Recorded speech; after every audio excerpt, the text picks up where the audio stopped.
अस्सलाम वालेकुम फ्रेंड्स, कैसे हैं आप सब। मैं होप करती हूँ कि आप सब ठीक ठाक होंगे और अपनी गार्डनिंग को एंजॉय कर रहे होंगे। फ्रेंड्स, आज की जो वीडियो है वो एक सीडलिंग को ट्रांसप्लांट करने के हवाले से है। और ये जो आप बहुत खूबसूरत से ग्रीन लीफ वाला प्लांट देख रहे हैं, ये आप गेस करें कि ये कौन सा प्लांट है। ये देखें ज़रा, आप थोड़ा सा गेस करें, फिर हम इस बारे में बात करते हैं।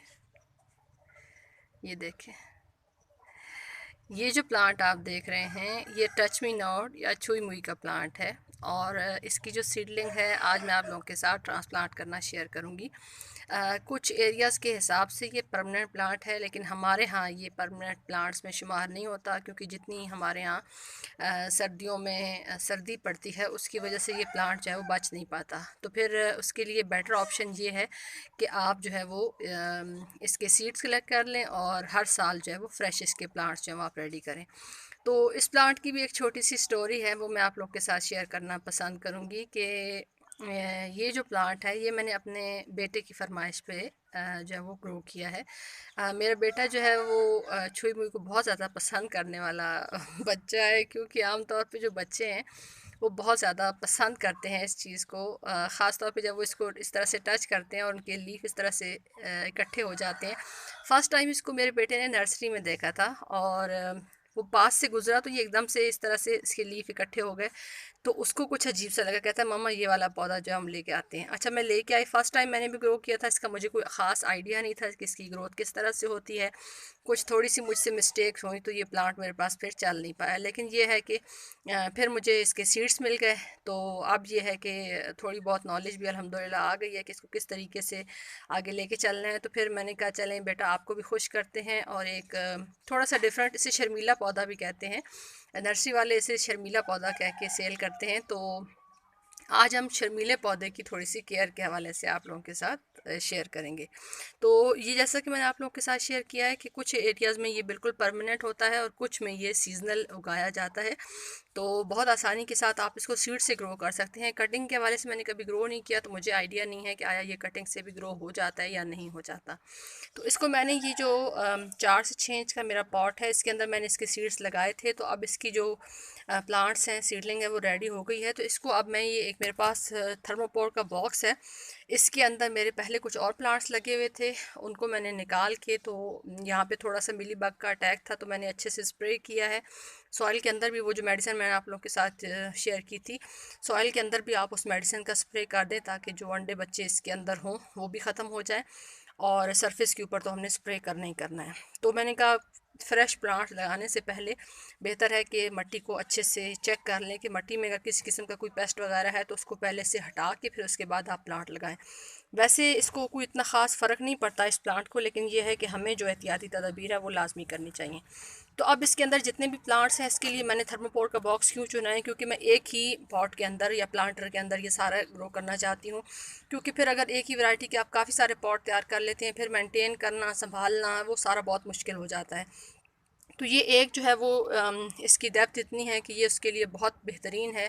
इसमें इसकी अच्छी से ग्रोथ होगी। और मुझे बार बार जो झंझट करना पड़ता है, चेक करना पड़ता है मुख्तलिफ प्लांटर्स में एक ही वैरायटी को, तो उससे भी जान छूट जाएगी। और जब इसके सीड रेडी होंगे तो एक ही पॉट से आप कलेक्ट करके तो अपना प्लांट्स जो हैं उनको हटा भी सकते हैं, सेव भी कर सकते हैं, सीड्स को आसानी हो जाएगी।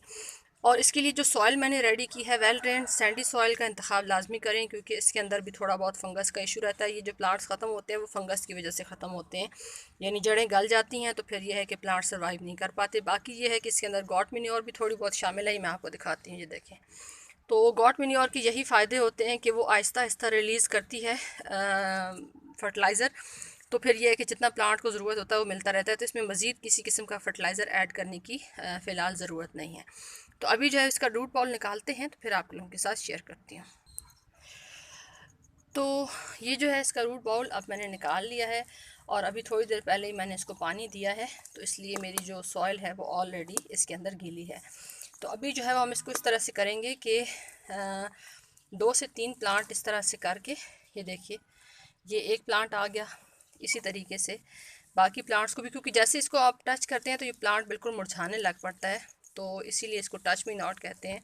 तो वो आसानी हो जाती है कि बाद में जब आप प्लांट को सेट कर लेंगे तो फिर आपका प्लांट जो है वो नॉर्मल, उसके लीफ जो है उस तरह से आ जाएंगे। ये देखिए, इसकी जो है वो मैंने टैग लगाया था। वैसे आइडिया है मुझे अल्हम्दुलिल्लाह कि इसके जो है वो सीडलिंग किस तरह की होती है। ये देखिए, ये माशाल्लाह से अलग हो गए हैं और अब इसको हम वन बाय वन यहाँ पे लगाते हैं। थोड़ा सा होल करना है, ज़्यादा सॉइल को इस तरह से करने की ज़रूरत भी नहीं है, रूट सिर्फ अंदर आ जाए। ये बीच में से वीड्स निकालनी ज़रूरी है। तो यहाँ से ये देखें इस तरह करके और साथ साथ सॉइल लगा दें ताकि प्लांट जो है वो ज़्यादा रूट्स को हवा भी ना लगे। और इसको किस टाइम पे ट्रांसप्लांट करना है ये भी मैटर करता है। अगर आप इसको सुबह के टाइम पे मैं कर रही हूँ, मेरे पास इस टाइम पे थोड़ा सा मैं काम करने के लिए आई थी, तो मैंने कहा चलें आज आप लोगों के साथ शेयर भी कर देती हूँ, क्योंकि शाम को अगर इसकी सीडलिंग ट्रांसप्लांट करते हैं तो ये बिल्कुल मुरझाया हुआ लगता है, तो वो ज़रा देखने में अच्छा नहीं लगता।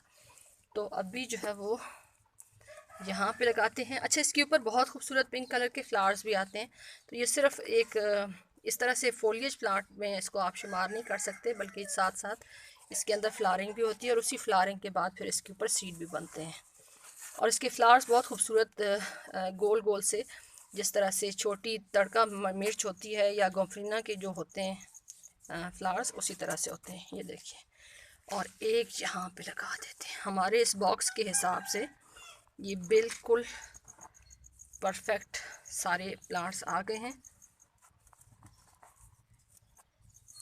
सिर्फ ये है कि स्पेस इस तरह से हो कि प्लांट को ग्रोथ करने का भी अच्छे से टाइम मिले, स्पेस ऐसी होनी चाहिए। ये देखिए, ये हमारे 5 प्लांट जो है इसके अंदर लग गए हैं। अब मैं इसको पहले से अच्छे से पानी दे दूंगी और उसके बाद 1 से 2 दिन के लिए आपको एहतियातन इसको जो है वो छाँव में रखना होगा। उसके बाद आप इसको धूप छाँव वाली जगह पे रखें, फुल सन के अंदर ना रखें। कम से कम जो जून और जुलाई का कुछ टाइम है उसमें आपने इसको इस तरह से बचा के रखना है, क्योंकि धूप में अगर आप रखेंगे तो इसके लीफ जो है वो जलना शुरू हो जाएंगे और आपका प्लांट जो है वो सर्वाइव नहीं कर पाएगा। तो ये थोड़ी बहुत एहतियातें हैं। पेस्ट का मैंने आपको साथ शेयर किया है, कोई ख़ास इसके ऊपर अटैक मैंने अभी तक तो नहीं देखा, आगे का मुझे पता नहीं है। अगर कोई इस तरह का अटैक हुआ तो फिर मैं आप लोगों के साथ अपना एक्सपीरियंस भी शेयर करूँगी। और ख़ूबसूरत प्लांट है, ख़ास तौर पे बच्चों का फेवरेट प्लांट है। तो अगर आपके बच्चे भी पसंद करते हैं इस प्लांट को तो आप भी ग्रो करें। अगर आपको प्लांट मिल जाता है तो वेल एंड गुड, नहीं तो फिर ये है कि आप इसके सीड्स भी परचेज़ करके इस प्लांट को लगा सकते हैं।